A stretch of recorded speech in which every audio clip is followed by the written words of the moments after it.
Hello friends, welcome back to my channel earth mom Dehradun. मैं हूं ज्योति और वेलकम है आप सभी का मेरे चैनल में नई है तो मेक श्योर चैनल को सब्सक्राइब ज़रूर करें। हाँ, मैं बार बार बोलती हूं कि सब्सक्राइब ज़रूर करें क्योंकि मैं जानती हूं कि मेरे कहने पे आप लोग सब्सक्राइब ज़रूर करेंगे और वीडियो को लाइक भी करेंगे, साथ ही साथ कमेंट भी करेंगे और नोटिफिकेशन बेल आइकन ज़रूर प्रेस करेंगे ताकि आप लोगों को हर वीडियो का नोटिफिकेशन भी मिलता रहे। तो चलिए आज का रिएक्शन वीडियो शुरू करते हैं। और आज का रिएक्शन वीडियो शुरू करने से पहले बस 2-4 लाइनें मैंने आप लोगों को बोलनी है क्योंकि कल मैं थोड़ा सा डिमोटिवेट हो गई थी। थोड़ा सा नहीं, इनफैक्ट मैं काफ़ी डिमोटिवेट हो गई थी। और ये फॉर द फर्स्ट टाइम मेरे रिएक्शन करियर में ये एक पहला फेज था जहाँ पे मैं इतनी ज़्यादा डिमोटिवेट हो गई। और इससे पहले आज तक ऐसा कभी नहीं हुआ कि मैं डिमोटिवेट हुई हूँ। वैसे मेरा जो चैनल है अर्थ मॉम देहरादून, ये 2019 का चैनल है, लेकिन इस चैनल पे मैंने काम करना जो शुरू किया था ना, वो मैंने 2022 से शुरू किया था। 2022 से आई थिंक मार्च के महीने से मैं रेगुलर हुई थी और उसके बाद से आज तक की डेट है कि मेरा कोई भी वीडियो मिस नहीं हुआ। मेरा हमेशा से एक टारगेट रहता है, यानी कि 2 से 3 वीडियोस का, वो बाय हुक बाय क्रुक कुछ भी हो जाए मैं वो हमेशा करती हूँ और आज तक भी मैंने वो किया है। और आप लोगों ने जो मुझे कल मोटिवेट किया तो मैं वापस से बिल्कुल पावर अप होके आई हूँ। और यस, ये रियलाइजेशन मुझे बहुत लोगों ने कल करवाया है। मेरे पैनल पे जितने भी सब्सक्राइबर कल आए थे, जितनी भी ऑडियंस आई थी, I love you guys so much. जितने भी सब ने मुझे मोटिवेट किया, कुछ उम्र में मेरे से छोटे भी थे, कुछ बड़े भी थे, लेकिन जो पावरफुल वर्ड्स आप लोगों ने बोले ना, लिटरली मेरे दिल को वो पावरफुल वर्ड छू गए। और जो एक्सपेक्टेशन आप लोगों ने मुझसे रखी है, जो मतलब पर्सनालिटी आप लोगों ने मेरी डिस्क्राइब करी है ना, तो मेरी और ज़्यादा जिम्मेदारी यहाँ पे बढ़ गई है कि मैं उसी तरीके से आप लोगों को प्रेजेंट करूँ। और मुझे बहुत अच्छा लगा कि मैं जैसी हूँ, जैसा बोलती हूँ और जैसा ओपिनियन रखती हूँ, आप लोग मुझे इसी पर्सनालिटी में देखना पसंद करते हैं। और पिछले 2.5-3 साल से मैं सेम पर्सनालिटी के साथ ही वीडियोस अपनी बना रही हूँ।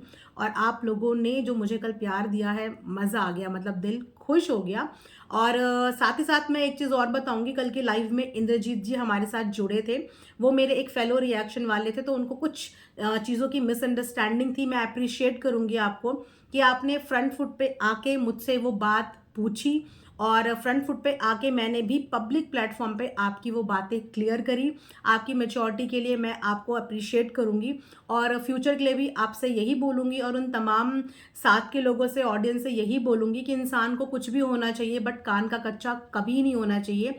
अगर आपके दिल में कभी भी कोई गलतफहमी डेवलप होती है तो बेटर होता है कि सबसे पहले आप कम्युनिकेट करो, क्योंकि हमेशा ज़रूरी नहीं होता कि जो आप सुन रहे हैं या जो आप समझ रहे हैं वो चीज़ें सही हों। बाकी सबकी अपनी अपनी चॉइस है। मैंने आज तक कभी किसी के काम में इंटरफेयर नहीं किया और मैं आगे भी इस चीज़ को मेंटेन करूंगी कि मैं आगे किसी के काम में इंटरफेयर नहीं करूंगी। बट यस, मेरे ओपिनियंस को कोई रोक नहीं सकता, मेरी फ्रीडम को कोई छीन नहीं सकता और अपने शब्द मेरे मुंह में कोई दलवा नहीं सकता। मेरे जो ओपिनियन होंगे डंके की चोट पे, वो ओपिनियन मुझे रखने की पूरी आज़ादी है, जिस तरीके से किसी और को या बाकी लोगों को अपने ओपिनियन रखने की आज़ादी है। आप लोगों को भी आज़ादी है, आप लोग भी कमेंट सेक्शन में अपने ओपिनियन रख सकते हैं। मैंने आज तक कभी भी बिलो द बेल्ट जाके कोई वर्ड, कोई शब्द ऐसा यूज़ नहीं किया जिस शब्द से कभी भी किसी को ठेस पहुंचे। और हमेशा मेरी लैंग्वेज यही रहेगी और यही मेरी पर्सनालिटी है और यही मेरा तरीका है। आप लोगों को पसंद आए तो भी बहुत अच्छा, और अगर नहीं पसंद आए तो यस, सबकी सोच और सबकी पसंद भी एक जैसी नहीं होती है। तो चलिए, इसी के साथ आज का reaction with the cute cute smile हम लोग शुरू करते हैं। उम्मीद करती हूँ कि ये फ्रेश वीडियो देख के आप लोगों का मन बहुत खुश हो जाएगा। वैसे आजकल मन खुश होने वाली कोई हरकतें हो नहीं रही हैं सोशल मीडिया पे, लेकिन फिर भी एज अ रिएक्शन चैनल मैं ऐसे ही रिएक्शन लाके आप लोगों का थोड़ा सा दिल खुश करने की कोशिश करती हूँ, ताकि जो स्ट्रेस इस समय पे चल रहा है ना, वो स्ट्रेस आप लोगों पे हावी ना हो। क्योंकि मैंने बताया ना कि ये स्ट्रेस कल की डेट पे मुझ पे भी बहुत हावी हो गया था, लेकिन फिर मैंने आप लोगों की बात सुनी, सिर्फ सुनी, क्योंकि मैं एक गुड लिसनर भी हूँ। मैं अपनी वीडियो में बोलती हूँ, लेकिन मैं सामने वाले को बोलने का भी मौका देती हूँ, उसको भी अपनी बात रखने का मौका देती हूँ। चाहे वो बात मेरे फेवर में हो, चाहे वो बात मेरे अपोजिट में हो, मैं सबको देती हूँ। तो अभी मैं जस्ट मिशु रोशन का व्लॉग देख के आई हूँ। और अभी थोड़े दिन पहले जिस दिन से हमारे जगत भैया ने पोल खोलो अभियान शुरू किया था ना, उसी समय पे सब लोगों ने ये प्रिडिक्शन लगानी शुरू कर दी थी कि नीतू दीदी के बाद कौन होगा। नीतू दीदी के बाद अंकुश होगा, लेकिन कुछ लोगों ने ये भी बोला था कि नीतू दीदी के बाद मिशु रोशन भी हो सकती हैं। क्योंकि बट ऑब्वियस सी बात है यार, नीतू दीदी भी मैदान में उतरी थी, लेकिन नीतू दीदी को मोटिवेट करने वाली मिशु थी, जिन्होंने नीतू दीदी को मोटिवेट किया था, लेकिन गलत के लिए मोटिवेट किया था। और तब मोटिवेट किया था जब उनके लिए कुछ आया था। कोई भी अपने आप से इस कंट्रोवर्सी में कूद के नहीं आया जब तक उनको इस कंट्रोवर्सी में ड्रैग नहीं किया गया। नीतू दीदी भी तब तक खामोश थी जब तक उनको घसीटा नहीं गया था, लेकिन जिस दिन उनको घसीटा उसके बाद वो आई और उन्होंने आके अपना पक्ष रखा, जो कि रखना उनका हक भी बनता था। तो अंकुश को टारगेट कहीं ना कहीं इसीलिए नहीं कर पाए क्योंकि अंकुश निकले हमारे स्मार्ट। उन्होंने टारगेट होने से पहले ही सामने वाले को टारगेट करके करवा दिया खामोश कि अगर मेरे राज खोलोगे तो भैया मेरे पिटारे में भी आपके ढेर सारे राज हैं। और अब राज राज के चक्कर में एक दूसरे को बेहतरीन तरीके से ब्लैकमेल करा जा रहा है। ये दोस्तों का संगठन, बहुत ज़्यादा शर्मिंदगी और बुरा फील होता है कि YouTube में दोस्ती के नाम पे जो एग्जाम्पल यहाँ पे सेट हो रहे हैं ना, कि एक टाइम पे अगर आप एक अच्छे दोस्त हो, और ज़रूरी नहीं होता कि दोस्ती आपकी लॉन्ग लास्टिंग रहे, चीज़ें गलतियों से भी बिगड़ती हैं, चीज़ें मिसअंडरस्टैंडिंग से भी बिगड़ती हैं, चीज़ें किसी भी रीज़न से बिगड़ती हैं, लेकिन जिस टाइम पे आप दोस्त होते हो ना, उस टाइम पे आप दिल की सारी बातें शेयर करते हो। उस समय पे आप दिल की सारी बातें शेयर करते हो, क्योंकि अगर आप दोस्त ना हो तो आप दिल की बातें शेयर ही ना करो, आप दोस्त ही ना हो तो आप प्राइवेट बातें शेयर ही ना करो। लेकिन जो यहाँ पे दोस्ती के एग्जाम्पल आए हैं कि जो दोस्ती में भरोसे में बातें की गई हैं, उन भरोसे वाली बातों को किस तरीके से सोशल मीडिया पे लाके सामने वाले को डिफेम कर दो, उसकी इज्जत की धज्जियां उड़ा दो। तो मैं आप लोगों को एक बात बता दूं, सोशल मीडिया पे एक ना एक दिन हर कोई एक्सपोज होता है। और धज्जियां चाहे आप किसी की कितनी भी उड़ा लो, लेकिन धज्जियां जिस दिन ऊपर वाला उड़ाता है उस दिन इंसानों का धज्जियां उड़ाने में बस नहीं चलता। इंसान एक दिन उड़ा लेगा धज्जियां, 2 दिन उड़ा लेगा, 3 दिन आके बोल देगा, उसके बाद जो करिश्मा ऊपर वाले का होता है उससे कोई भी इंसान फिर बच नहीं पाता। और मैं सिर्फ उस पर भरोसा करती हूँ। आप में से बहुत लोग मुझे यही बोलते हो ना कि दीदी आपके अंदर बहुत पेशेंस है, जब आपको सुनते हैं तो मन करता है कि आपको सुनते रहें, आप बहुत पेशेंटली सारी चीज़ बताते हो। तो यस, मेरा पेशेंस मेरी ताकत है, मेरा पेशेंस मेरी कमज़ोरी नहीं है, मेरा पेशेंस मेरी ताकत है, क्योंकि मैं ये बिलीव करती हूँ कि हम इंसान की कोई औकात नहीं है, हम इंसान की कोई औकात नहीं है। जवाब वो देगा, कभी तो देगा, आज नहीं तो कल देगा, पर जवाब वही देगा। तो वही दोस्ती का एक और एग्जाम्पल सामने आया, क्योंकि अंकुश ने तो अपनी साइड पे आने वाली उंगलियां पहले ही काट दी थी। तो अब जो खतरे की घंटी लटक रही थी वो लटक रही थी मिशु के ऊपर भाई, क्योंकि मिशु ने नीतू दीदी का सपोर्ट किया था। तो बट ऑब्वियस सी बात है, इस गैंग में, इस ग्रुप में जितने भी लोग पार्टी शार्टी करते थे, सबके नंबर लगने का ऐलान हमारे जगत भैया ने किया था। अब जगत भैया को किसने किया था कोई आइडिया नहीं है, लेकिन जगत भैया की तरफ से ही ये प्लान आया था। अब हर किसी की लाइफ में देखिए कुछ ना कुछ डार्क सीक्रेट होते हैं, हर किसी की लाइफ परफेक्ट नहीं होती, हर किसी की लाइफ में कुछ ना कुछ ऐसी प्राइवेट चीज़ें होती हैं या प्रॉब्लम्स होती हैं जो वो शायद एक अच्छे रिलेशनशिप में शेयर करता है अपने दोस्त के साथ। वही सब चीज़ें मिशु ने भी एक अच्छे जोन पे अपनी दोस्त के साथ शेयर करी थी। दोनों ही सिचुएशन में देखिए कितनी सिमिलैरिटी है कि नीतू दीदी ने भी अपनी दोस्त से ही शेयर करी थी, लेकिन दोस्त से वो चीज़ें ट्रांसफ़र हो जाती थी, क्योंकि जहाँ ट्रांसफ़र होती थी वो था गोडाउन, ब्लैकमेलिंग का गोडाउन। और नीतू दीदी ने एक बात बोली थी कि एक जना पुचकारता था और एक जना डराता था, एक डराता था और दूसरा पुचकारता था, लेकिन वो डराने वाली चीजें देने वाला वो बीच का ही बंदा होता था। मीशू के केस में भी कहीं ना कहीं यही तो मीशू को सबसे पहले मैं यहाँ पे आई रियली अप्रिशिएट। अगर आप लोगों को याद होगा गाइस, तो मैंने अभी अपने थोड़े दिन पुरानी वीडियो में ये बात बोली थी कि इससे पहले कि आपके राज आपके दोस्त बाहर लेके आए, कन्फेस करो अपनी ऑडियंस के सामने, कन्फेस करो। अगर आपकी ऑडियंस आपके उस राज से आप पे नाराज भी होगी ना, तो एटलीस्ट आपके बोलने पे होगी।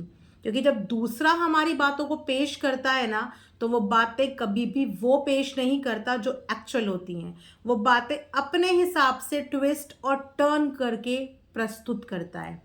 तो अगर आपने जाने अनजाने, आउट ऑफ इमोशंस, भरोसे में अपने कोई राज किसी को बताए हैं और अब सामने वाला वो राज खोलने की धमकी और ब्लैकमेलिंग आपके साथ कर रहा है, तो आप अपने राज अपनी ऑडियंस को खुद यहाँ पे बता दो। तो वही आज मीशू ने किया और बहुत अच्छा इनिशिएटिव यहाँ पे मीशू ने लिया। मीशू ने आके अपनी लाइफ का एक वो डार्क सीक्रेट बताया जो वो कभी खुद सोशल प्लेटफॉर्म पे नहीं लेके आई थी। जिस चीज़ का उसने कभी कंटेंट नहीं बनाया, जिस चीज़ पे उसने कभी व्यूज़ नहीं लिए, लेकिन आज इसी चीज़ के व्यूज़ कोई और ले रहा है और पिछले 1 महीने से ले रहा है और पूरा का पूरा परिवार मिलके उसी कंटेंट पे व्यूज़ ले रहा है, जिस कंटेंट पे मीशू ने समझदारी से चुपचाप अपने रिश्ते पे काम किया।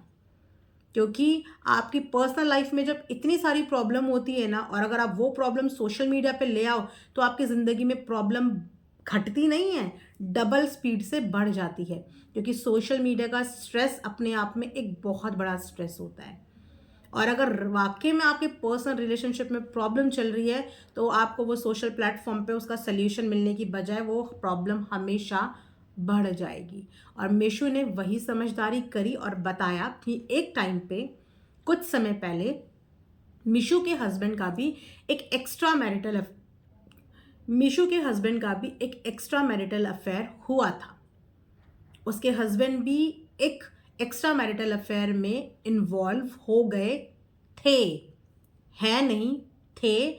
और ये कोई पहला केस नहीं है। अगर आज भी आप ये रेशो देखो ना, तो आपको 10 में से 2 लोग ऐसे मिलेंगे, 2 फैमिलीज, 2 लोग ऐसे मिलेंगे जहाँ पे एक्स्ट्रा मैरिटल अफेयर्स आजकल हो रहे हैं। लेकिन मैं एक्स्ट्रा मैरिटल अफेयर्स को अप्रिशिएट नहीं करूँगी, ना ही मैं ये बोलूँगी कि एक बंदा विक्टिम था और दूसरा बंदा कल्पिट था। क्योंकि एक्स्ट्रा मैरिटल अफेयर किसी एक की मर्जी से नहीं होते हैं, दोनों इंसानों की मर्जी से, उनकी कंपैटिबिलिटी से और उनके इंटरेस्ट से ही होते हैं। इसमें हम ये नहीं बोलते कि एक ने एक को भड़का दिया, दूसरे ने दूसरे को अपने उसमें कर लिया, नहीं। दोनों की इक्वल गलती होती है। इक्वल मतलब इक्वल गलती, चाहे वो आदमी हो चाहे वो औरत हो। किसी भी रिलेशनशिप में 2 लोग बंधते हैं तो गलतियां दोनों की होती है। लेकिन yes, now days extra marital affairs बहुत ज़्यादा सुनने में आ रहे हैं, जो कि बिल्कुल भी अच्छे नहीं हैं। आपको हमेशा ये सब चीज़ें सोचने से पहले एक बार अपने शादी के वो 7 फेरे याद कर लेने चाहिए।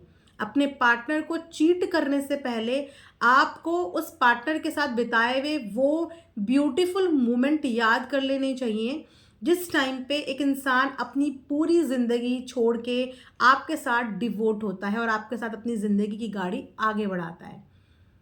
तो ये मैसेज मेरा उन तमाम कपल के साथ है कि एक्स्ट्रा मैरिटल अफेयर्स में आपको बदनामी के अलावा कुछ नहीं मिलता है।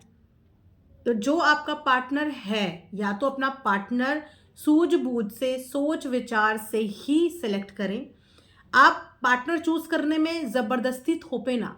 और पेरेंट्स से भी मेरी यही रिक्वेस्ट है कि आगे चल के जो ये एक्स्ट्रा मैरिटल अफेयर होते हैं ना, अपने बच्चों पे कोई भी शादी आप थोपे ना, जब तक उस शादी में उन बच्चों की कंप्लीट तरीके की मंजूरी ना हो। वरना बाद में अरेंज मैरिजेस के नाम पे कुछ हो जाता है, लव मैरिज के नाम पे भी बहुत कुछ हो जाता है। तो बच्चों पे शादियों का प्रेशर आप दें ना, उनको उनकी हामी के साथ वो शादी करने दें। और कपल से मेरा ये अनुरोध है कि अपने घर को आप बर्बादी की तरफ ना लाएं। एक पति पत्नी के ब्यूटीफुल रिश्ते को आप लोग बदनाम ना करें, उनके प्रति अपनी लॉयल्टी रखें। तो मिशू ने भी वही चीज़ें बताई कि एक टाइम पे मिशू के हस्बैंड का भी एक्स्ट्रा मैरिटल अफेयर था, और उस एक्स्ट्रा मैरिटल अफेयर से, उस फेज से फाइट करके एक बीवी अपने पति को अपनी तरफ ले आई। इन एक्स्ट्रा मैरिटल अफेयर्स के चक्कर में ना घर टूटते ही हैं, घर टूटते हैं, और सबसे ज़्यादा जो टूटते हैं वो टूटते हैं बच्चे, वो बिखरती है फैमिली। बहुत सारी लेडीज़ तो इस चीज़ पे फैसला भी नहीं ले पाती कि हम इस चीज़ पे क्या फ़ैसला लें।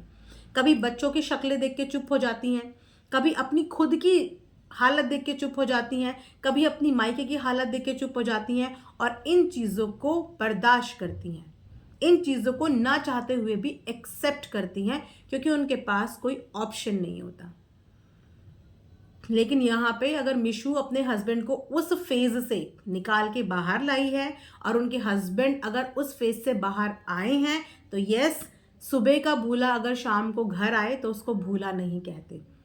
माफ़ी मिलती है और हर गलती की माफ़ी होती है, लेकिन अगर वो माफ़ी आपकी आदत ना बन जाए, आप उस गलती को बार बार दोहरा दोहरा के माफ़ी ना मांगे, क्योंकि एक बार गलती की माफ़ी मिलती है, 2 बार मिलती है, लेकिन बार बार माफ़ी नहीं मिलती। जगत दीदी और जगत भैया के केस में भी अगर ये सच में दिल से पहले दूसरे दिन ही आके माफ़ी मांगते, और सबसे बड़ी माफ़ी अपने पार्टनर से, अपनी फैमिली से इस चीज़ का एहसास करते हुए मानते, तो शायद आज इतना ज़्यादा बवंडर मचता ही नहीं। लेकिन माफ़ी तो बहुत दूर की बात है, ये अपने साथ जुड़े हुए लोगों को ही बदनाम करने की प्लानिंग और प्लॉटिंग में बिजी हो गए। दैट मीन्स कि सोशल मीडिया पे हमें दिख रहा है कि सब चीज़ें शायद ठीक हो रही हैं, लेकिन बैक कैमरा कुछ ठीक नहीं हो रहा है, क्योंकि मिशू ने बताया कि उनको तो डायरेक्ट धमकी आई है कि अगर मेरी बदनामी तो फिर सबकी बदनामी, मतलब सबके राज जो बैक कैमरा हैं वो खुलेंगे। भाई मिशू ने सही बोला, आपके राज आप खुद बाहर लाए, यानी कि जो 2 लोग अफेयर में थे वही 2 लोग बाहर लेके आए, लेकिन दूसरों के राज बाहर लाने का आपको किसने राइट दे दिया? क्या आप में से कोई भी क्रिएटर जो आपके ग्रुप का था, जिन्हें शायद बहुत पहले से इंट्यूशंस भी आ रही थी, उन्होंने क्या आज तक इस प्लेटफॉर्म पे आके इन दोनों के रिश्तों के बारे में कुछ गलत बोला? कभी नहीं बोला। सबको इंट्यूशन आ रही थी कहीं ना कहीं, लेकिन किसी ने कुछ बोला? किसी ने कुछ नहीं बोला। लेकिन बोला किसने? जो उस रिश्ते में थे दोनों, उनमें से ही ये बात बाहर आई। तो आपकी बात आपकी वजह से बाहर आई, आपकी मर्जी से बाहर आई, और दूसरों की बात आप क्यों बाहर लाएंगे? दूसरों की प्राइवेट लाइफ आपको क्यों बाहर लानी है? और आपको ये ब्लैकमेलिंग धमकी, मतलब ये धमकी नहीं होती, ये ब्लैकमेलिंग नहीं होती। क्या इसमें मिशू बीमार नहीं होगी? क्या इसमें मिशू की तबीयत खराब नहीं होएगी? जो पीछे से लोगों को डायरेक्ट मैसेज देके धमकियों वाले काम कराए जा रहे हैं, क्या इससे सामने वाले की तबीयत नहीं खराब होगी? और इससे अगर सामने वाले की फैमिली को या उसकी तबीयत को कुछ नुकसान होता है तो उसका जिम्मेदार कौन होगा?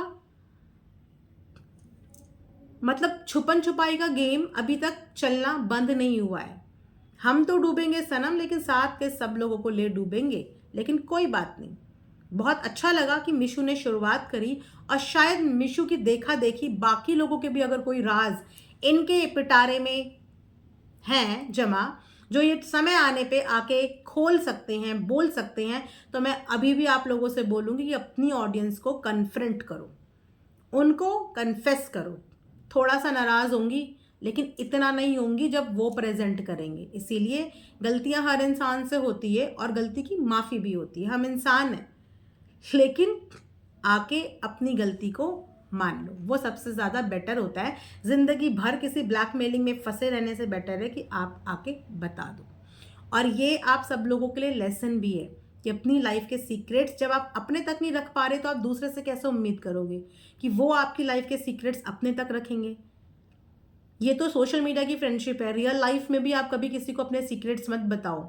आपके सीक्रेट सिर्फ आपके होने चाहिए। सीक्रेट का मतलब ही सीक्रेट होता है, लेकिन आप जब सीक्रेट को पब्लिक कर देते हो, अगर आपने एक जन को भी वो बताया तो वो सीक्रेट नहीं रहा, वो पब्लिक हो गया, क्योंकि वो पब्लिक ही है और आपने उसको बता दिया।